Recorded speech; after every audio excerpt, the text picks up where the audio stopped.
Oui, ok. Tu laisses ça. Ah oui, d'accord. Bonjour. Bonjour à tout le monde. J'espère que vous allez bien. Donc, nous allons commencer cette séance de formation qui s'adresse donc au personnel de brancardage qui est en première ligne avec les patients. Et donc, ce sera une séance de prévention de la contamination par, certes, le Covid-19, mais également, ce sera des pratiques à conserver pour prévenir toutes les autres épidémies possibles et imaginables avec tous les germes qui nous entourent. Voilà. Okay. Bon, on va commencer par quelques notions de microbiologie. Je ne vais pas m'étendre dessus parce que c'est un petit peu compliqué, mais ce qu'il est important de savoir, c'est qu'un micro-organisme, c'est un organisme microscopique vivant qu'on ne peut pas voir à l'œil nu parce qu'il est extrêmement petit. Et c'est la raison pour laquelle on les oublie régulièrement, ces fichus micro-organismes, parce que quand on voit quelqu'un de dangereux près de nous, ben, on fait attention, mais quand on ne les voit pas, on n'y pense pas. Alors, il faut savoir que tous ces microbes vivent autour de nous, en nous. Nous en avons, vous allez voir, dans notre tube digestif, notre bouche, etc. Ça vit aussi sur les plantes, les animaux, et je rajouterai aussi qu'on en trouve dans les aliments. Et ce qu'il est important de savoir, c'est que ces germes qui vivent avec les animaux peuvent muter et devenir dangereux pour l'homme. C'est typiquement le cas de la Covid-19, il paraît que c'est féminin maintenant, et donc qu'il y a des micro-organismes spécifiques sur les animaux qui peuvent devenir méchants pour les hommes. Alors, vous le savez, certains micro-organismes peuvent être pathogènes, c'est-à-dire qu'ils vont déclencher des maladies chez l'homme. D'autres sont inoffensifs et qu'ils sont même nécessaires à l'équilibre de l'organisme humain. C'est en particulier le cas pour ce qui est du microbiote du tube digestif. Alors, vous voyez, notion d'échelle. On a notre œil nu, ensuite un microscope optique, on voit les vers, les protozoaires, les bactéries et en dernier les virus. Donc voilà, le virus dont on parle en ce moment, et comme tous les virus, c'est vraiment très petit et très difficile à mettre en évidence. Alors, juste un petit mot sur les différents micro-organismes. Vous avez les bactéries à gram positif, bacilles gram-positifs, qui donnent des pathologies assez, assez graves. Le Clostridium difficile, par exemple, qui donne des diarrhées aiguës et qui sont dangereuses. La Listeria, qui était un germe contenu dans les fromages quand ils ne sont pas bien préparés ou conservés. Vous voyez qu'on est à l'abri de rien avec ces virus. On a dans les bactéries des bactéries à gram négatif et à bacilles gram négatif, des coccis et des bacilles. Donc, juste pour vous dire qu'on a une quantité de micro-organismes autour de nous et qui peuvent nous embêter la vie. Ensuite, on a les virus. Donc, des virus sont différents les uns des autres. Il faut savoir qu'il y a des virus très résistants à l'environnement et c'est visiblement, typiquement le cas de la Covid-19 puisqu'il semble qu'ils puissent vivre entre 3 heures et 6 jours sur des surfaces inertes, qu'elles soient sèches ou aqueuses, c'est-à-dire avec de l'eau. Donc, vous voyez, ce virus, on ne le connaît pas très bien, mais d'après ce qu'on observe, il peut vivre quelques jours dans l'environnement.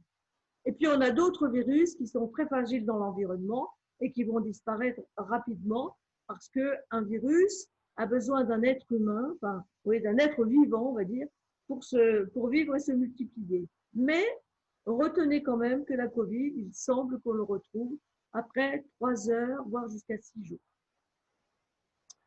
Alors, dans les autres micro-organismes, on a les champignons, les levures, comme le Candida albicans, vous voyez, dans la bouche d'un enfant.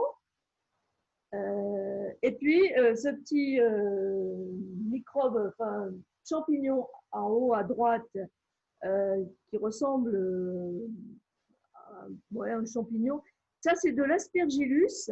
Et c'est important de savoir que cet aspergillus, il est contenu dans les poussières et les cartons.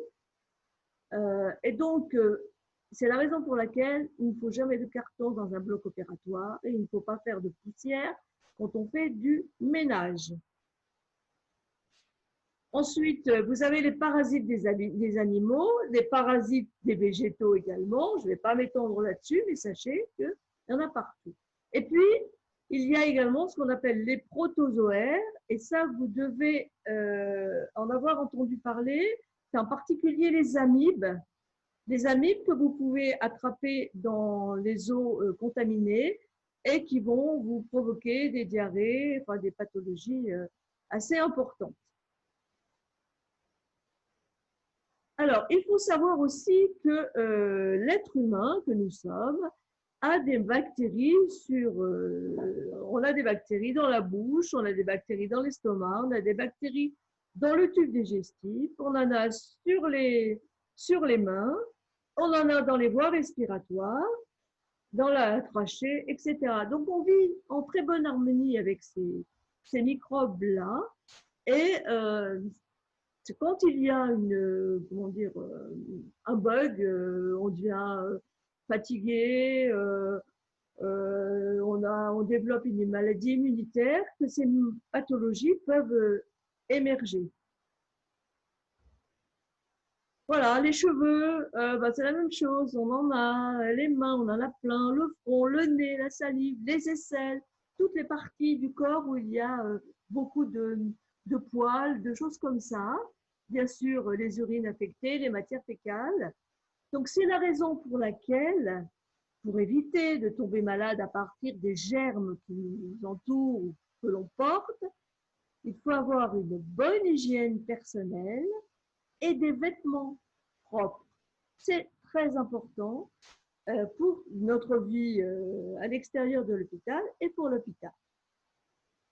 Alors, il y a quelque chose d'important pour comprendre les mesures que je vais vous donner pour éviter la transmission de la COVID et des autres germes. Voilà, vous avez dans le premier rond les microbes. On a vu bactéries, virus, parasites. D'accord? On a ce qu'on appelle des réservoirs. Vous avez vu, on a des germes sur nous, en nous, etc., etc.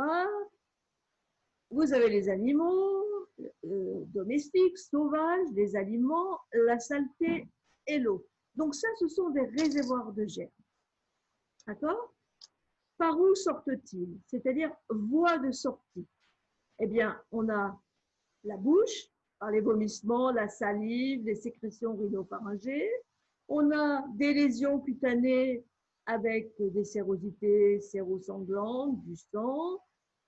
On a aussi les couches, les toilettes, les selles, les urines. Et donc, ça, ce sont des voies de sortie des microbes. Comment ça se propage?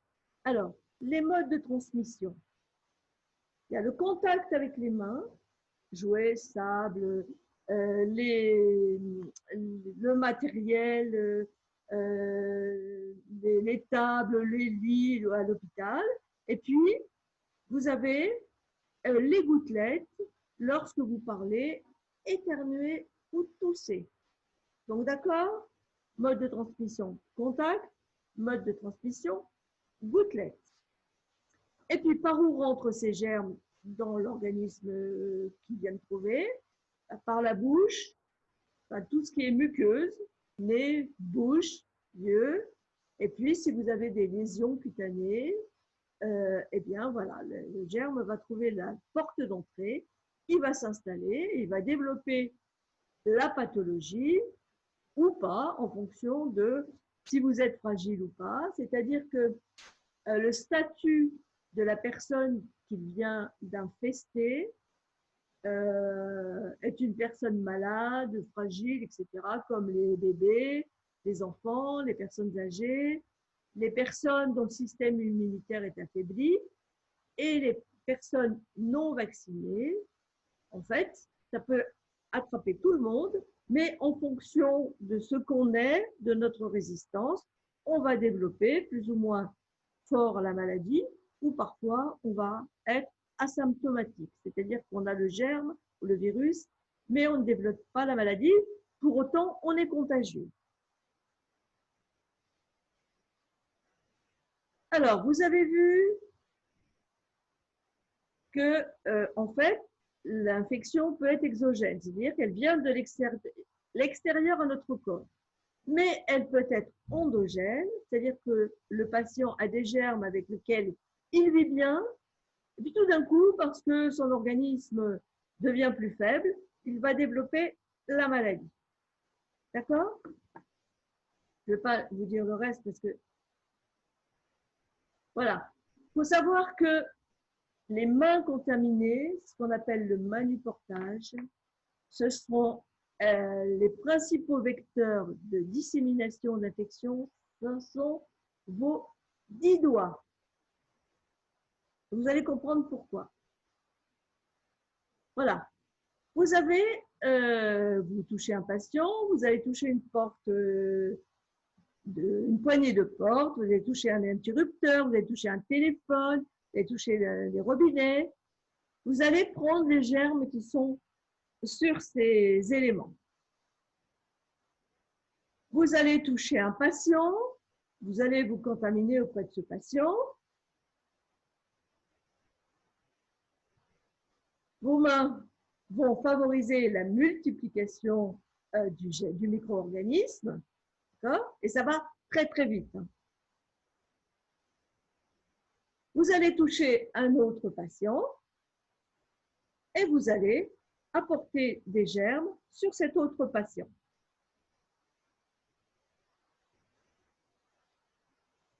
Voilà, donc ça c'est par le contact. Et puis les droplets. Et vous voyez que lorsqu'on parle, on a des particules de salive qui vont être envoyées à l'extérieur de notre bouche, mais ça va être différent entre si on éternue, si on parle, voilà, c'est-à-dire que vous voyez, on parle, il y a des gouttelettes qui sont près de vous, on parle un peu plus fort, on se fâche, ça va plus loin, on éternue, on tousse, et à ce moment-là, les gouttelettes de salive qui sont affectées vont aller beaucoup plus loin. Et il faut savoir également que le Covid-19 reste en suspension dans l'air. Donc, il faut faire attention et il va falloir porter un masque pour ça. Alors, vous voyez que le risque de transmission de maladies infectieuses chez le personnel de santé, il est réel. Donc, c'est la raison pour laquelle il faut vous protéger à la fois de la Covid, mais de toutes les pathologies que l'on peut attraper comme ça. Alors, vous avez la tuberculose. Je ne sais pas si au Mali, la tuberculose est une maladie à déclaration obligatoire. Et lorsque vous avez un patient avec une tuberculose, s'il est isolé, et si les mesures d'isolement sont bien respectées, ça c'est une notion. Les maladies transmissibles par voie sanguine, hépatite B, hépatite C, donc par l'intermédiaire d'une plaie cutanée. Les infections à méningocoque, c'est un germe qui donne des méningites et qui se transmet lui aussi par les gouttelettes de salive ou les sécrétions rhinopharyngées. D'où l'intérêt, dans un établissement hospitalier, de vacciner un nombre important de personnel contre les maladies transmissibles et pour lesquelles on a un vaccin. C'est très important. Ce n'est pas de votre responsabilité, mais voilà.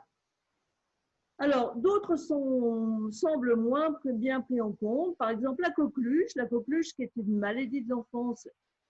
A priori, les enfants sont vaccinés en Europe. Au Mali, il faudrait voir quels sont le degré de vaccination pour éviter la propagation de la maladie. La grippe, qui est aussi un coronavirus, souvent, et qui se transmet comme la Covid-19, qui provoque en France, par exemple, 10 000 décès par an, vous voyez, c'est pas anodin. Donc, pour la grippe aussi, il faudra prendre des précautions. Et puis, la pandémie à coronavirus va peut-être permettre de prendre conscience que l'hygiène et les vaccinations sont deux facteurs importants pour la prévention de la contamination. Voilà. Alors, on a vu que le virus, alors on revient à la Covid, là, pour vous expliquer, mais vous avez vu qu'un nombre de virus et de bactéries peuvent pénétrer dans l'organisme par là. Le virus pénètre dans l'organisme par l'intermédiaire des muqueuses, qui sont les portes d'entrée, qu'on a vu tout à l'heure, et par contact direct. Vous avez vu, regardez, une photo prise après un éternuement. Vous avez vu la projection de salive et de sécrétion rhinopharyngée qui s'en va dans l'air. Si vous êtes juste en face, vous allez en recevoir dans la figure. Et si vous êtes un peu à distance, mais que vous vous rapprochez après, il reste en suspension un peu dans l'air et donc vous risquez de vous contaminer.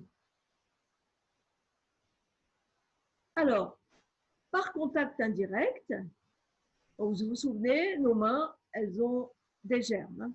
Voilà, flore résidente, flore transitoire, etc. Plus les germes prélevés par contact avec des surfaces mouillées, en particulier le coronavirus, eh bien vos mains sont prêtes à envoyer des micro-organismes partout. Voilà, regardez, je vous ai mis une salle de réanimation, on va dire, et toutes les croix vertes représentent des sites de culture. Vous voyez, donc vous avez mis quelques coronavirus qui traînent comme ça là. Et donc, quand vous comprenez bien que quand vous allez poser vos mains là-dessus, que vous les portez à l'œil, à la bouche et au nez, vous allez vous infecter. D'accord?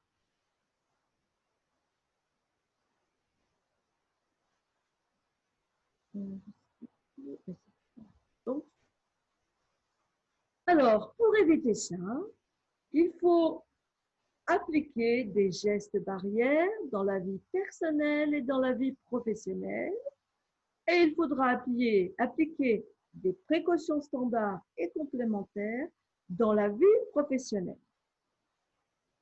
Vous voyez là, je viens d'envoyer un postillon sur l'ordinateur.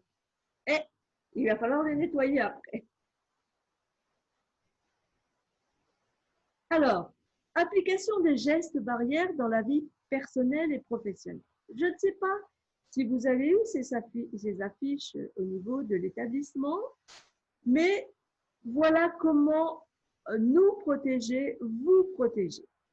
Alors, on garde cette distance. On garde ces distances au minimum 1 mètre, 1,50 m, c'est mieux. Et on parle de distanciation physique parce que les distanciations sociales, moi, c'est un terme que je n'aime pas bien. Donc, distanciation physique. Protéger les personnes âgées en les maintenant à une distance suffisante et surtout à la maison. Faites attention dans les files d'attente et faites attention quand vous êtes en réunion où vous espacez le plus possible les uns des autres. Évidemment, le lavage des mains est super important. Il faut le faire sans arrêt. Il ne faut pas se donner de poignée de main. Il ne faut pas se faire de bisous. Il faut tousser dans son coude. Si on a des symptômes de fièvre ou de toux, on reste à la maison. Et puis, pour ne pas contaminer à l'extérieur, eh bien, enfin, en tout cas, ce qu'on fait en France, c'est que si on est malade, on appelle le médecin, mais on ne va pas, avant d'aller aux urgences ou chez le médecin. Voilà. Donc, je pense que ça, c'est une des notions les plus importantes pour couper le cycle de la transmission de la Covid-19. Vraiment, vraiment. Je sais que vos familles, dans vos familles, il y a beaucoup de monde. Je sais que vous êtes beaucoup ensemble. Vous avez l'avantage de vivre beaucoup à l'extérieur et pas dans des, des, des maisons confinées, etc. Ça, c'est un plus, hein. N'hésitez pas à être le plus souvent possible dehors. Alors, voilà pour les gestes barrières dans la vie personnelle et professionnelle. Et maintenant, on entre dans l'application des précautions standards et complémentaires dans la vie professionnelle. Alors, je vous l'ai dit, à la maison, l'hygiène des mains, c'est super important. Et alors, à l'hôpital, inutile de vous dire que c'est encore plus important. Donc, on a l'hygiène des mains et puis, on a les équipements de protection individuelle, masque, surblouse, gants, lunettes ou visière. Puisque vous avez vu, en fait, avec ce Covid-19, on s'infecte par les muqueuses, nez, bouche et yeux.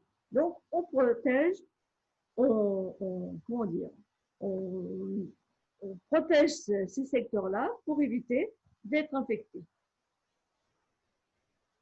Alors, quand même, un petit au passage, j'ai vu qu'il n'y avait que des garçons là en ce moment. Mais c'est valable pour les filles. Préalable à l'hygiène des mains, ongles courts, sans pose ongles, sans vernis, mains et avant-bras dépourvus de bagues et bijoux. Et là, pour les garçons, vous avez souvent des superbes montres, mais n'oubliez pas que les germes vont s'y mettre, que ça vous gêne pour vous laver les mains. Au niveau des bagues, c'est pareil. Et donc, vous risquez d'emmener ce petit Covid à la maison. Donc voilà, je vous recommande de mettre votre montre dans une poche ou de la laisser au vestiaire. À mon avis, pas forcément besoin. Voilà. Mais faites, en tout cas, soyez prudents. Alors, le lavage simple des mains, on réduit la flore transitoire, c'est-à-dire qu'on élimine un maximum de micro-organismes et ça élimine les souillures. C'est-à-dire si on a du sang, si on a des liquides biologiques, si on a quoi que ce soit, un lavage simple des mains, ça permet déjà de bien rendre nos mains propres. Alors, on utilise un savon doux, non désinfectant et de l'eau. Et ça doit durer une trentaine de secondes. Ah, je dis toujours, chantez 2 fois Happy Birthday et vous avez votre trentaine de secondes. Alors, ça aussi, c'est des grands principes, mais qui sont valables pour la Covid, mais qui sont valables tous les jours quand vous venez travailler. Je me lave les mains en début et fin de service, entre chaque patient que je vais manutentionner. Si mes mains sont visiblement souillées, voilà, s'il y a des patients infectés, lorsque je donne les repas, lorsque je m'occupe du linge, lorsque je m'occupe des déchets. D'accord? Alors, on va voir la technique après. C'est la même que pour la solution hydroalcoolique. Évidemment, on se lave les mains avant les repas, nos repas. On se lave les mains quand on est allé aux toilettes, ce qui est souvent oublié. Et alors que vous savez que dans les selles, il y a des germes, que ces germes, si on ne se lave pas bien les mains, eh bien, on peut porter les mains à la bouche et ingérer un micro-organisme contenu dans les selles et qui peut être très dangereux pour l'organisme. Alors, encore les précautions standards. Vous avez aussi la désinfection avec solution hydroalcoolique, ce qu'on appelle les chats. Voilà, c'est un séchage rapide. C'est parfait parce que ça élimine bien les germes. C'est plus efficace que le lavage simple des mains. Ça contient de l'alcool, un émollient, enfin, etc. Et ça s'applique par friction, sans rinçage, sur des mains saines, sèches, propres et non poudrées. Je dis non poudrées parce que quelquefois, vous savez qu'il faut se laver les mains avant de mettre des gants. Il faut se les laver après avoir retiré les gants. Et si ces gants contiennent du talc, il peut y avoir des réactions avec la solution hydroalcoolique. Donc, mains saines, sèches, propres et non poudrées.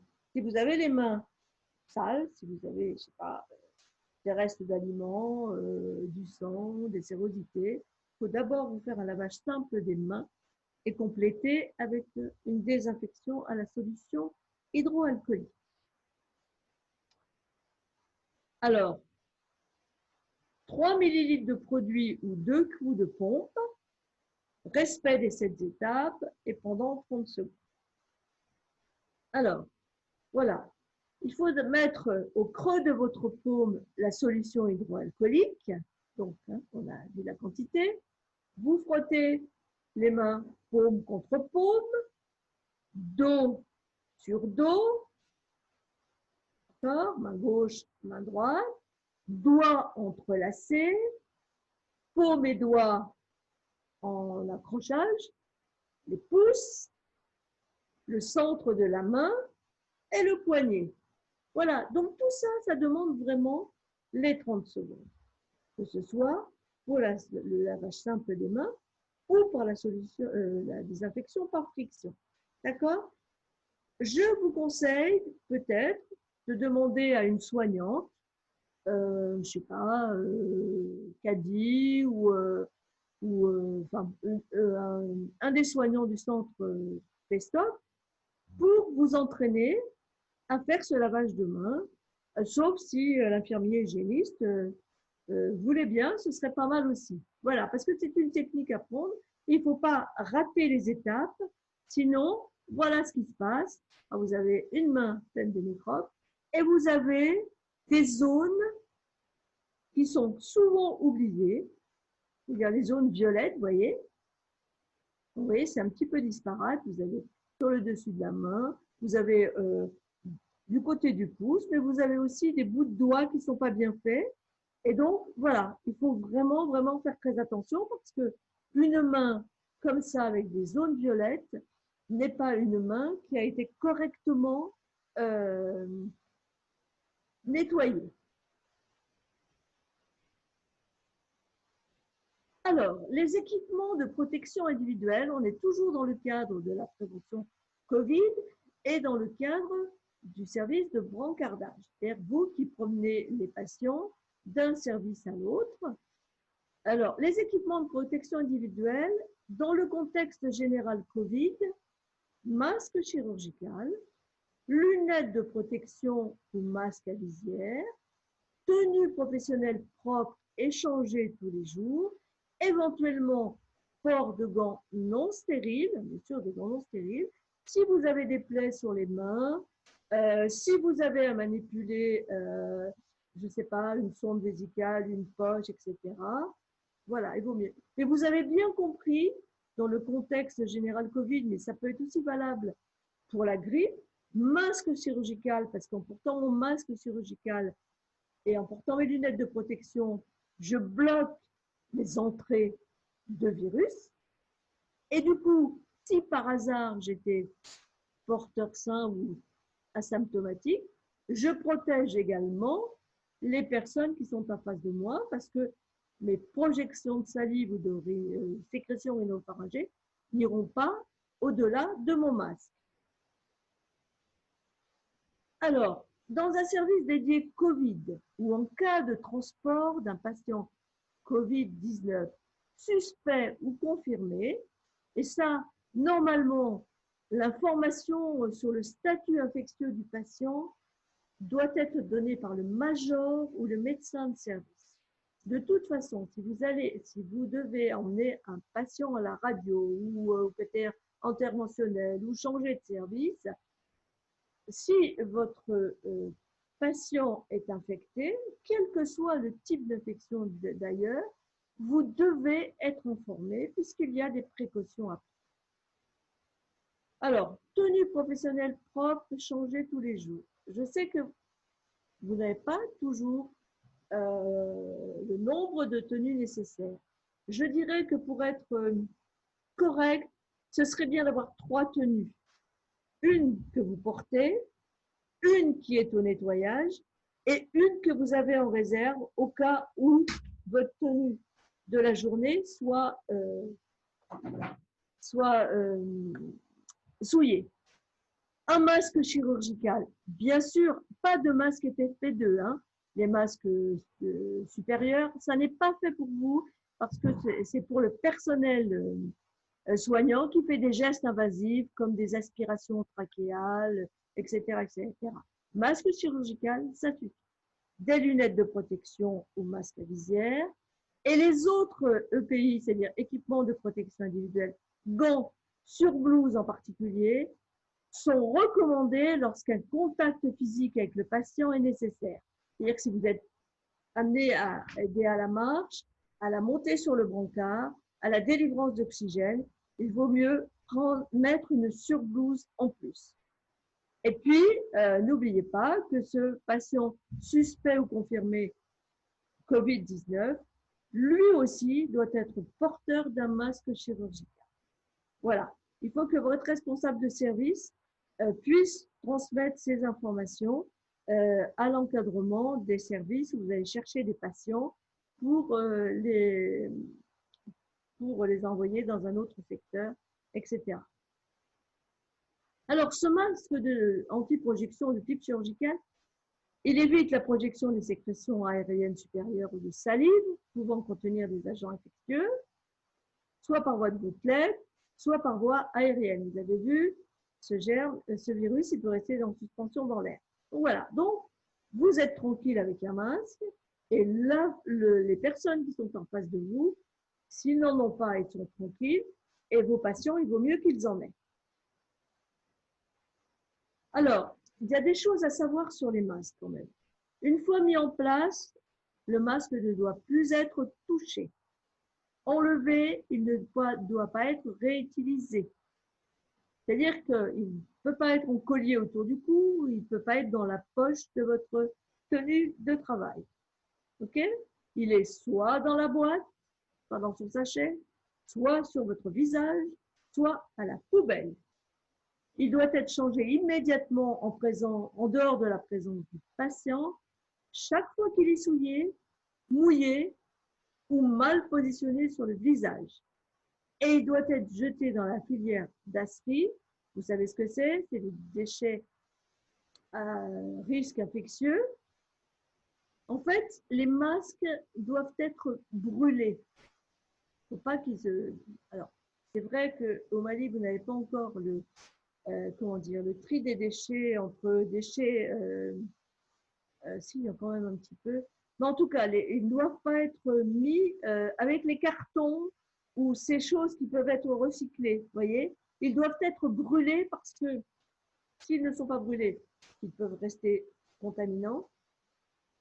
Et s'ils sont jetés dans la nature, sachez qu'il faut 400 ans pour que ce type de masque soit éliminé dans la nature. Donc, vous n'avez pas intérêt à contaminer votre terre.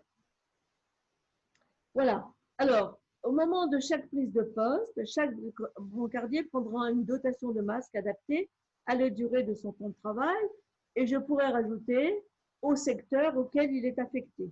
Donc là, c'est votre responsable qui devra déterminer combien de masques. Pour une journée de 8 heures, 2 masques peuvent suffire.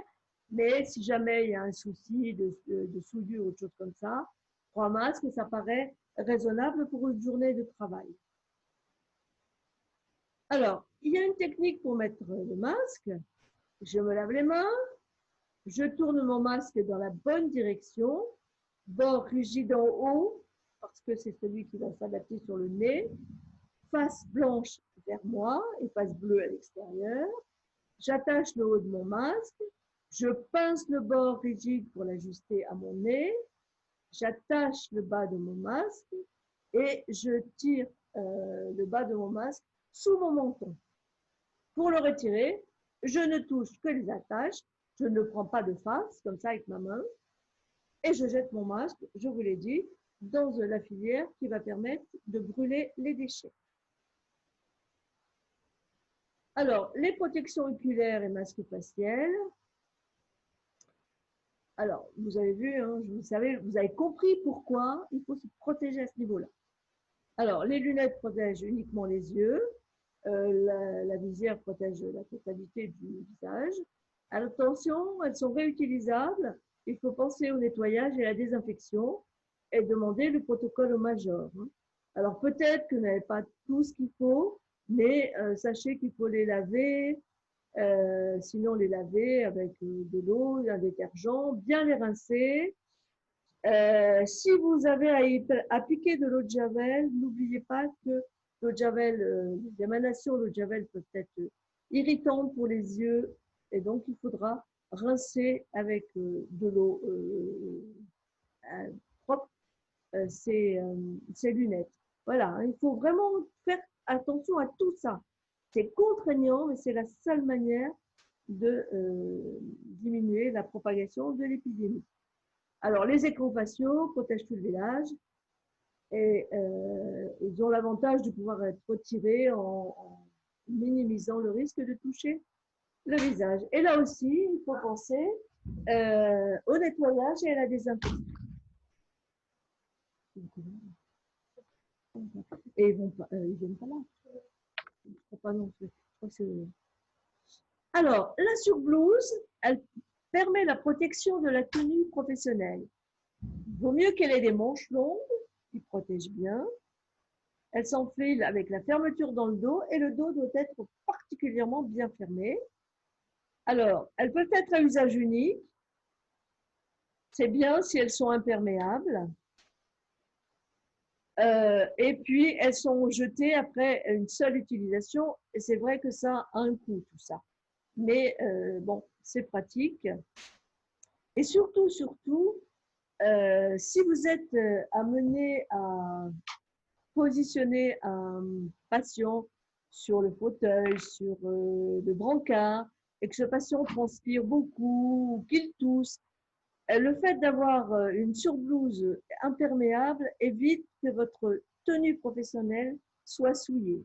Il faut savoir que le linge est aussi un vecteur de germes. Donc, il faut éviter que vos tenues professionnelles soient mouillées. Alors, les surblouses réutilisables, c'est-à-dire qu'on peut les utiliser plusieurs fois, c'est-à-dire qu'on les fera laver et on pourra les réutiliser. Il faut bien penser, c'est un transport, un patient, une blouse. Et là, je dis bien dans le cadre d'un patient suspect ou contaminé Covid-19. Hein. Laver après chaque utilisation, bon, le mélange, peu importe. Et si elles ne sont pas imperméables, elles peuvent être complétées par un petit tablier plastique. Surtout, voilà, si le patient transpire, s'il risque d'avoir des vomissements. Voilà. Et puis, j'ai envoyé en blanchisserie dans un double sac, un hydrosoluble et un en tissu, lavé à 60 degrés pendant 30 minutes. Donc, le problème se pose au niveau de l'hôpital du Luxembourg parce qu'en fait, si je crois bien me souvenir, il n'y a pas de blanchisserie centrale et donc c'est sûrement quelque chose sur lequel il faudrait se pencher par la suite pour avoir un nettoyage du linge qui soit efficace et protège bien tout le monde. Les gants, alors, les gants, ça permet de prévenir de manière efficace la contamination des mains des personnels soignants et la transmission d'agents pathogènes. Mais attention, attention, attention, les gants, une fois que vous les avez mis, vous ne touchez plus qu'à votre patient.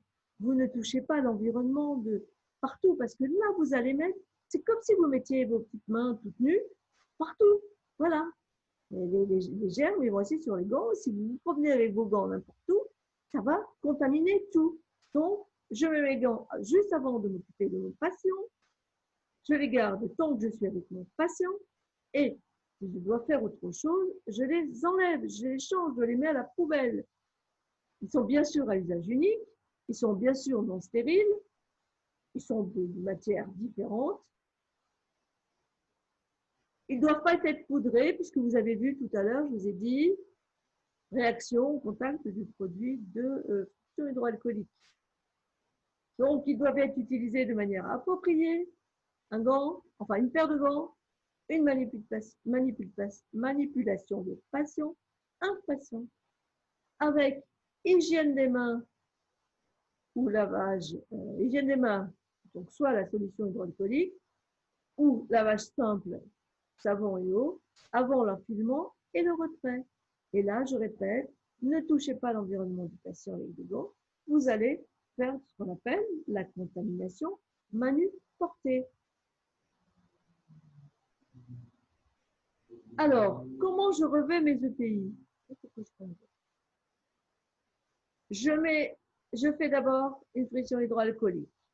Je mets mon masque chirurgical, comme on l'a vu précédemment, avec toutes les précautions nécessaires. Je mets mes lunettes de protection. Je revais ma surblouse, plus ou moins un tablier imperméable. Je refais une pression hydroalcoolique et je mets des gants non stériles.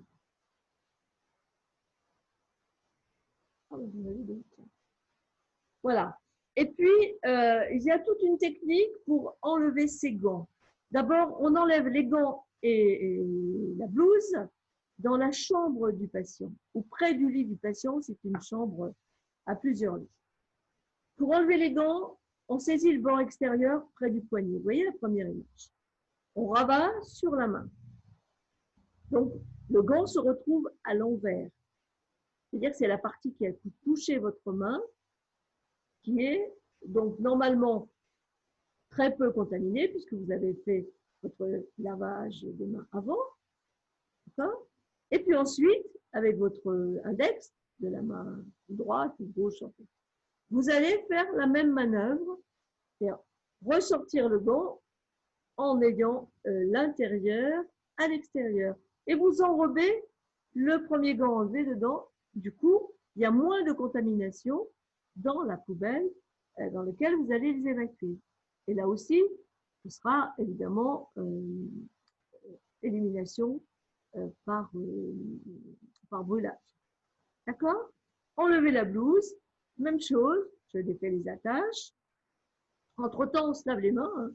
Vous vous souvenez, avant et après, je me lave les mains.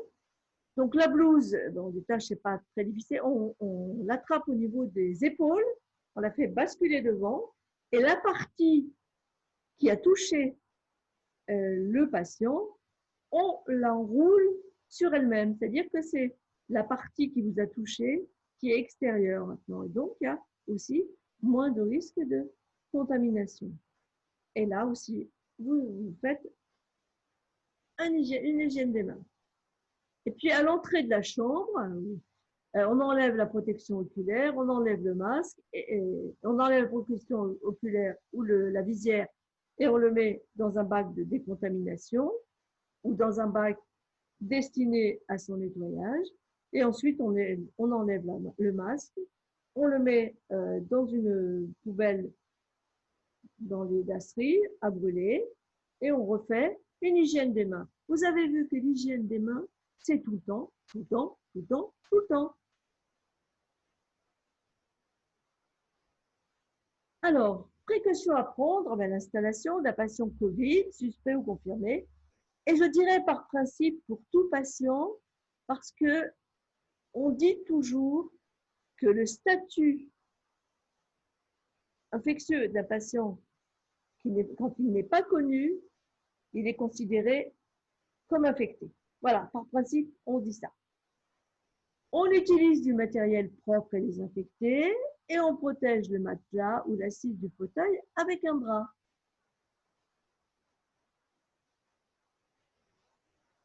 Alors, 3 types de nettoyage.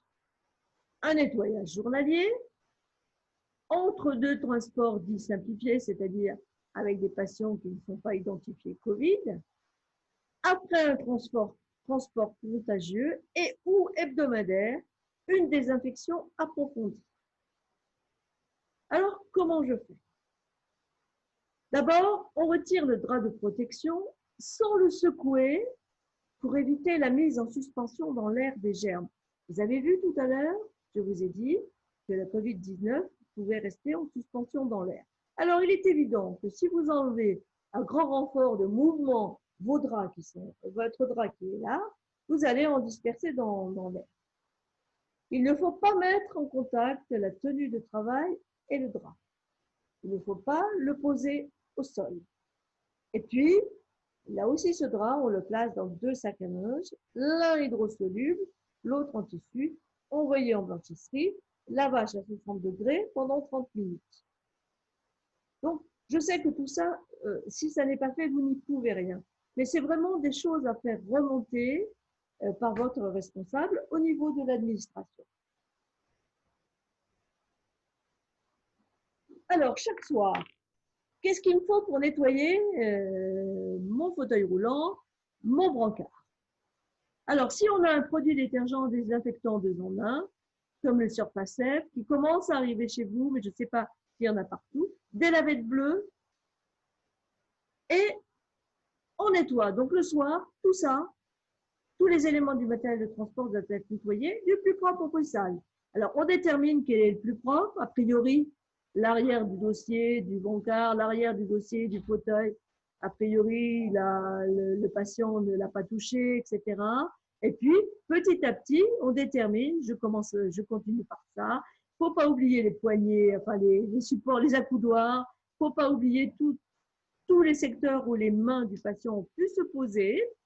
Mais on finit partout, hein. On termine, enfin voilà quoi, chaque soir, on fait un bon nettoyage de tout ça. Alors, si vous n'avez pas de produit 2 en 1, bah, c'est pas grave, on peut quand même nettoyer. Il va vous falloir un produit détergent dilué avec de l'eau dans un seau, là, et puis bah, moi j'aime bien avoir des codes couleurs, un seau rouge avec le détergent et un seau bleu avec de l'eau, ça fait penser à la mer. De l'eau de Javel,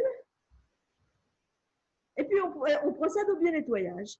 Alors, c'est-à-dire que on fait comme tout à l'heure, on vous a dit, tous les éléments où le patient a pu mettre les mains, etc., etc. Il faut bien rincer parce qu'il ne faut pas qu'il y ait de mélange entre un produit détergent et de l'eau de Javel. Donc, il faut rincer scrupuleusement, laisser sécher et désinfecter en appliquant de l'eau de Javel. De la colle à 70, ça vous coûtera trop cher, donc c'est pas la peine. Et attention, ne jamais mélanger de l'eau de Javel avec un détergent parce qu'il y a des risques d'émanation toxiques. Donc, c'est je nettoie avec un détergent, je rince avec de l'eau, j'essuie et je passe mon eau de Javel après. Donc ça, tous les soirs. Alors, entre 2 transports dits simplifiés, c'est-à-dire que ce n'est pas un malade suspect, ni contre. Voilà. Donc, on fait un produit détergent comme tout à l'heure. Et là, toutes les parties qui ont été touchées par le patient, on les nettoie.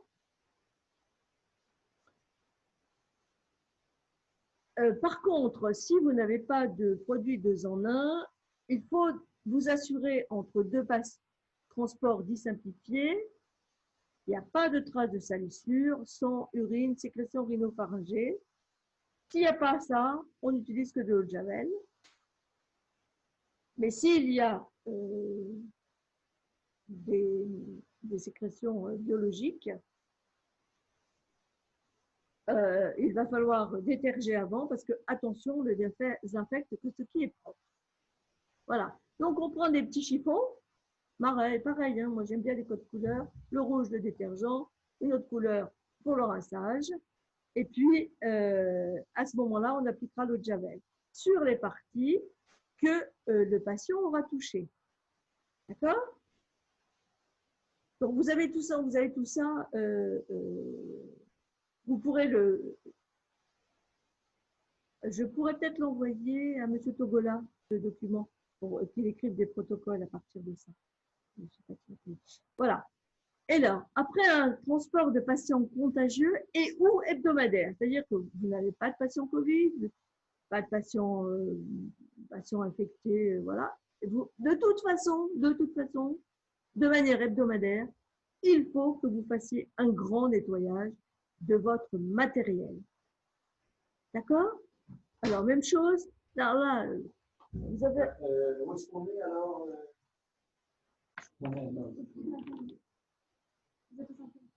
On est ils viennent de nous dire qu'on était en bas en rond. J'ai presque fini. Hein. On prend le temps. On prend le temps. Surtout pour la prévention des risques infectieux.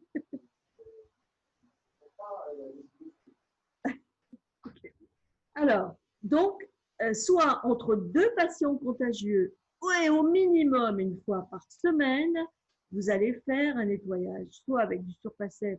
Alors, c'est bien ce surpassef parce que vous faites tout en une seule fois. C'est super, ça fait gagner du temps.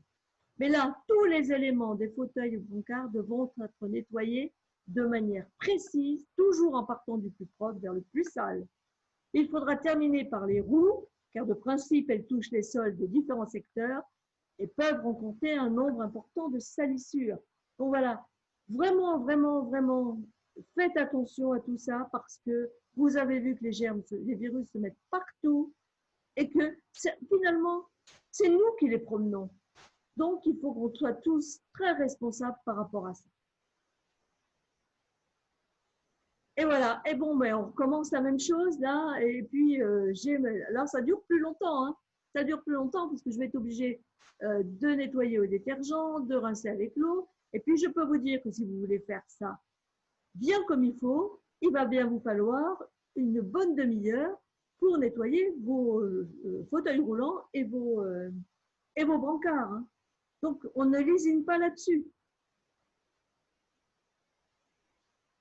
Alors, par contre, la tenue du personnel pour réaliser le nettoyage des infections, il vous faut des blouses de protection, si possible imperméables, parce que vous avez vu, là, vous allez utiliser de l'eau mélangée avec des détergents, puis de l'eau, et donc vous risquez de mouiller votre tenue de travail et d'entraîner les micro-organismes sur cette dernière.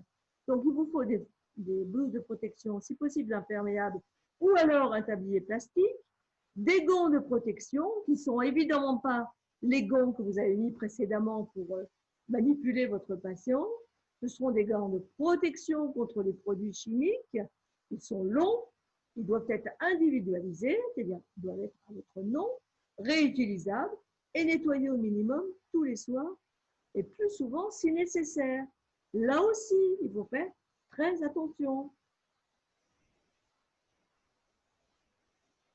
Alors, un masque pour prévenir l'inhalation des vapeurs des produits de nettoyage et des lunettes de protection pour prévenir les risques de projection dans les yeux. Et donc, je répète, bien entendu, cette tenue destinée au nettoyage et à la désinfection du matériel roulant ne sera pas celle utilisée pour le transport des patients. Vous comprenez bien que si vous avez un patient infecté, si vous gardez la tenue avec laquelle vous vous en êtes occupé, eh bien vous allez en mettre partout.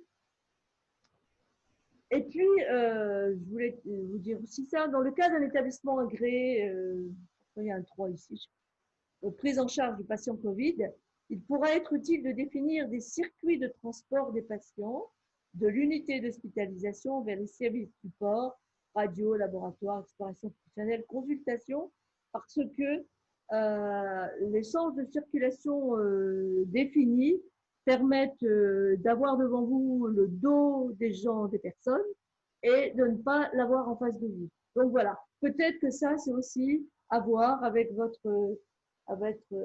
administration, de manière à éviter que les gens se croisent trop souvent.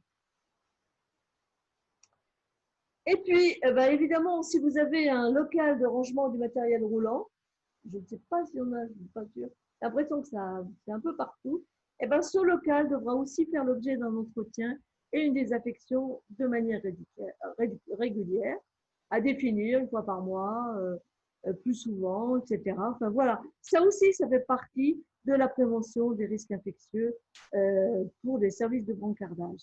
Alors, il faut toujours des protocoles écrits. Il faut toujours nommer les responsables. C'est-à-dire que là, il faut en mettre un par mois ou deux par mois, je ne sais pas, mais il faut toujours des fiches de traçabilité. Être sûr que le matériel et le local ont été bien entretenus.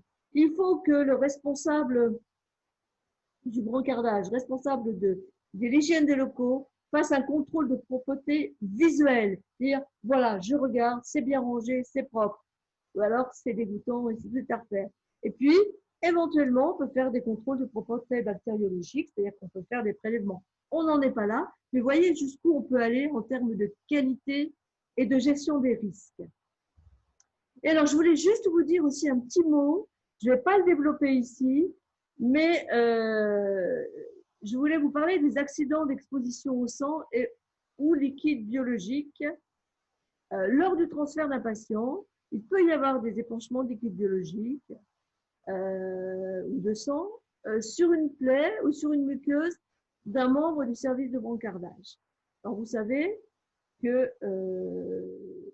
le HIV peut passer d'un patient infecté par le HIV sur un membre du personnel. Et lorsque un personnel du brancardage reçoit sur une muqueuse ou sur une plaie du sang ou des liquides biologiques d'un patient X qui pourrait être HIV+, il y a un protocole à connaître. Moi, je l'ai mis en place au centre Festoc. Docteur Adama du labo de bactériologie le connaît très bien. Et il faudrait, Monsieur Togola, que vous vous rapprochiez d'elle pour connaître ce protocole, parce qu'il y a vraiment des choses à faire. Et donc, ça aussi, ça fait partie de la gestion des risques.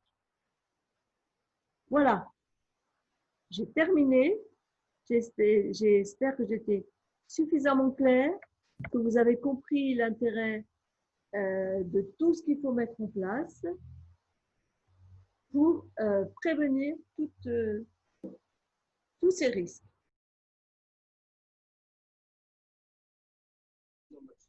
On n'entend pas très bien de l'audio.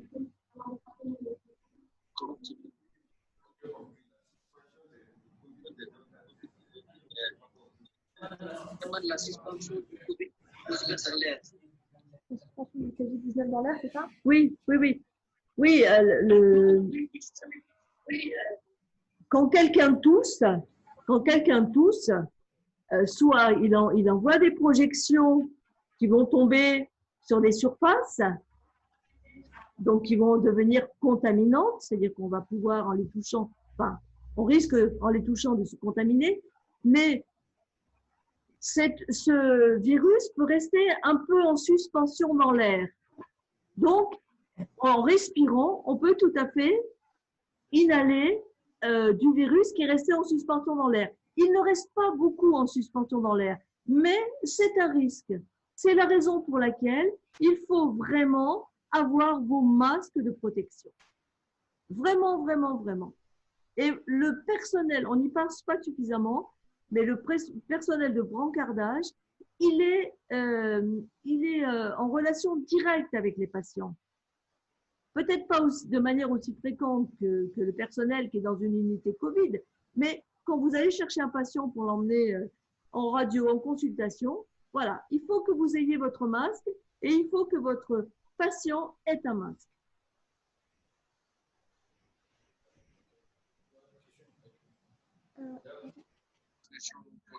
Parce que nos agents de surface sont les gens aussi qui transportent. Ah oui, d'accord. Ah oui. Alors, pour ce qui est effectivement du transport des patients décédés, j'ai fait une formation là-dessus. Ce qu'il faut savoir, c'est que les patients Covid-19, hein, on entend bien, hein, la toilette mortuaire doit être faite. Alors, ce ne sont pas les agents du brancardage qui font la toilette mortuaire. Non? Non. OK. Donc, ce qu'il faut, c'est que votre personnel ait une blouse de protection, des gants, un masque, des lunettes, éventuellement un masque facial, et la personne décédée, normalement, devrait être dans une housse hermétique. est fermé. Donc, je ne sais pas si vous avez ça au Luxembourg. Non? Alors, ce qu'il faut, je sais que vous, votre linceul, c'est un drap blanc, enfin, c'est un drap dans lequel est enveloppé le patient. Il faudrait rajouter du plastique. C'est quelque chose. Ouais, c'est compliqué, hein. C'est compliqué. Malade Covid. Oui, d'accord. Et est-ce que vous avez des patients suspects ou pas?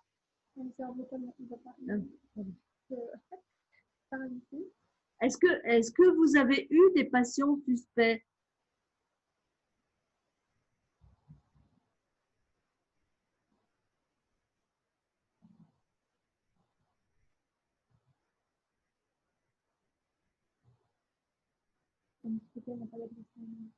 Ah, d'accord. Bon, Oui, bien sûr, on a eu des patients suspects qui ont même été confirmés, amenés dans les centres. On a eu beaucoup de cas suspects, des cas confirmés, des cas non confirmés. ouais. Et donc, est-ce que ces patients suspects confirmés, vous les avez transportés à la morgue en attendant que l'organisme vienne les chercher?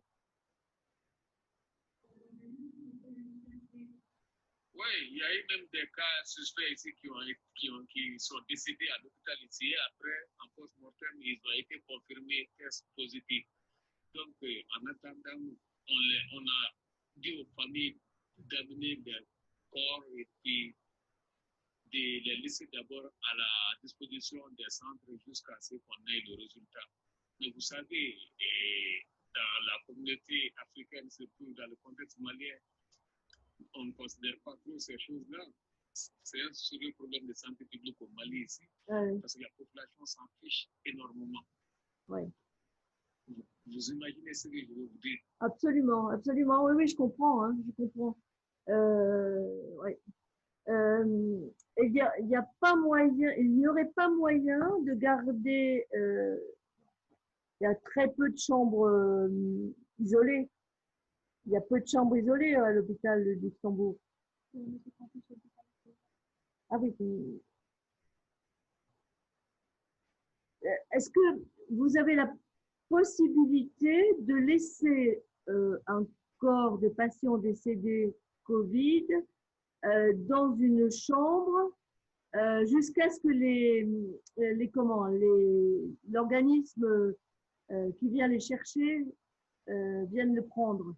Est-ce que c'est possible ça? Bon, pour le moment, malheureusement, ce n'est pas possible parce que l'hôpital n'a vraiment pas de morgue. Mais dans les perspectives, on en a assez discuté, donc on va avoir une morgue. Quand même, si on avait une morgue, on allait garder le corps jusqu'au résultat et après faire ce qui a lieu. Bah oui, ça me paraît raisonnable, hein, parce que sinon, c'est vrai que l'épidémie, elle va continuer à se propager, c'est certain. Ah oui, oui.